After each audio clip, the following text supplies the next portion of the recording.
Now next topic is treatment of goods lost by fire. So treatment of goods lost by fire यानी कि कभी कभी है ना बिजनेस में बैड सर्कमस्टेंसेस अराइज होने की वजह से, फायरिंग होने की वजह से, चोरी होने की वजह से जो गुड्स को डिस्ट्रक्शन पहुंचता है, गुड्स का जो नुकसान होता है, तो हमें उसका ट्रीटमेंट हमारे बुक्स ऑफ अकाउंट में किस वे में करना है आज वो हम डिस्कस करेंगे। सो इसके लिए मैंने कुछ जर्नल एंट्रीज भी यहाँ पे शो करके रखी, कुछ ट्रांजेक्शन मैंने शो करके रखे हैं, वो हम लाइन वाइज समझेंगे। Okay, so case first, goods costing ₹15,000 were destroyed by fire. अब सपोज जो गुड्स हमारे बिजनेस में 15,000 की कॉस्टिंग पर अवेलेबल था, लेकिन बैड सर्कमस्टेंसेस अराइज होने की वजह से, फायरिंग होने की वजह से 15,000 के गुड्स डैमेज हो चुके हैं। सो हर एक ट्रांजेक्शन के 2 आस्पेक्ट होते हैं, तो इस ट्रांजेक्शन में हमें 2 आस्पेक्ट के कैसे फाइंड आउट करने हैं।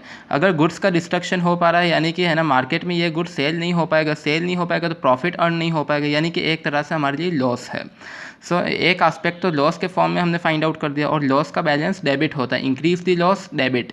सो loss by fire account debit 15,000, but इसके साथ कुछ ना कुछ क्रेडिट करना पड़ेगा according to double entry system. So हमने क्रेडिट किया परचेस अकाउंट, क्योंकि स्टॉक की वैल्यू कम हो चुकी है, असेट्स की वैल्यू कम हो चुकी है। सो हमने एंट्री की loss by fire account debited to purchase account. Now next, case 2, goods costing ₹15,000 were destroyed by fire but goods are fully insured। अगर सपोज गुड्स कॉस्टिंग ₹15,000 यानी कि जो गुड्स हमारे बिजनेस में 15,000 की कॉस्टिंग पर अवेलेबल था, वो गुड्स डिस्ट्रॉय हो चुका है, बट ये गुड्स सारे के सारे इंश्योर थे, फुल्ली इंश्योर थे, यानी कि हमें इंश्योरेंस कंपनी से ये लॉस रिकवर हो पाएगा उनकी हेल्प से। सो यानी अगर फुल्ली एक्सेप्टेड है क्लेम, तो यानी हमारे लिए कोई भी लॉस नहीं है बिजनेस के लिए, क्योंकि जितना लॉस हुआ था वो सारा का सारा लॉस इंश्योरेंस कंपनी की हेल्प से रिकवर हो रहा है।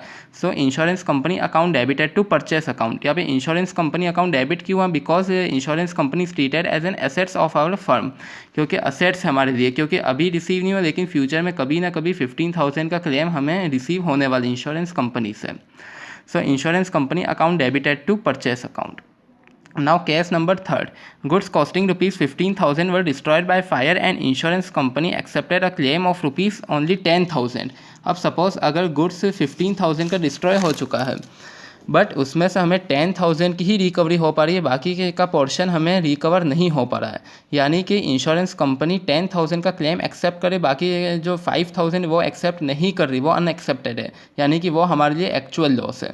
सो आउट ऑफ 15,000 10,000 तो हमें ईजिली रिकवर हो जाएगा, बट 5,000 का लैप्स हो गया पोर्शन, ये हमें रिकवर नहीं होगा।